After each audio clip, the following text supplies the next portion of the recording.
Gary Cohn is trying to convince Trump to soften trade tariffs. NAFTA talks conclude 3 more chapters with 6 more pending. Trump lashes out against Mexico and Canada over trade, and Little Caesars Pizza to increase its investment in Mexico by 25% in 2018.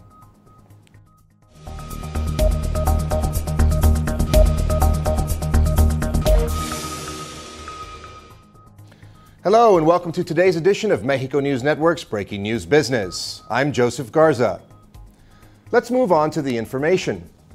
After months of internal fights, economic advisor Gary Cohn and other Republicans are hoping outsiders can convince the president to water down his proposed tariffs on steel and aluminum. Since President Donald Trump announced plans last week to hit steel and aluminum imports with new tariffs, his trade advisor Peter Navarro and Commerce Secretary Wilbur Ross have been all over television celebrating their victory and rebutting suggestions that the move would incite a damaging trade war. A small rebellion of White House advisors led by Gary Cohn, the director of the National Economic Council, are making a last-ditch effort to blunt the impact of President Trump's newly announced steel and aluminum tariffs.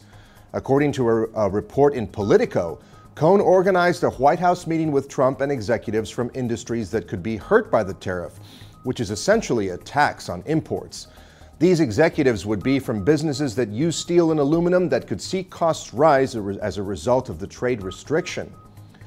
Industries from canned food manufacturers to car companies have warned that the increased cost of metals could hurt their businesses and in the worst case lead to layoffs.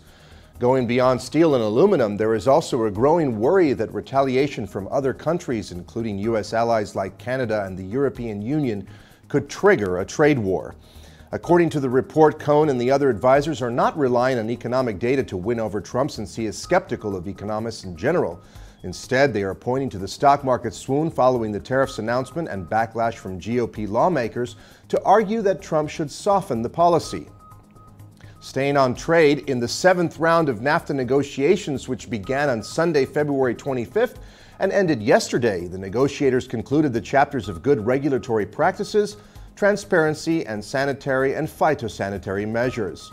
On the progress, the Secretary of Economy, Ildefonso Guajardo, announced that 6 more chapters were on hand to be able to close on the negotiating table. These are the chapters in telecommunications, digital commerce, technical barriers to trade, energy, state-owned companies, and financial services. Guajardo said that in this round more progress was made than in all the previous rounds, so the negotiating teams contributed 100% efficiency. However, the vision of the United States Trade Representative Robert Lighthizer is more pessimistic. Lighthizer said that the U.S. position on the need for no flight of U.S. companies and jobs and establishing rules of origin in the manufacturing sector remain a priority. The negotiating teams will meet after the intercessional period, which according to Guajardo will last 5 weeks, for the 8th round of NAFTA negotiations that is expected to be in Washington. Moving on, President Trump lashed out again earlier this week on 2 of America's top international trading partners, attacking Canada for its treatment of U.S. farmers and demanding that Mexico do more to stop the cross-border flow of narcotics. Trump also suggested that Canada and Mexico could avoid forthcoming tariffs if they agree to a renegotiated trade deal. Citing large trade deficits with Mexico and Canada, he said NAFTA, which is under renegotiation, has been a bad deal for USA due to the massive relocation of companies and jobs. Tariffs on steel and aluminum will only come off if a new and fair NAFTA agreement is signed, Trump wrote on Twitter Monday in a pair of posts. The president has ramped up his protectionist rhetoric in recent days after announcing plans to install a fresh package of tariffs that he has argued will protect and bolster U.S. workers.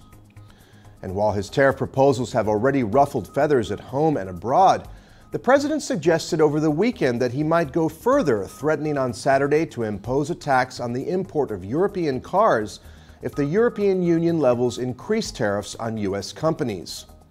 Trump's rhetoric, as well as his distaste for NAFTA, have chilled the traditionally warm relationship between the U.S. and Mexico.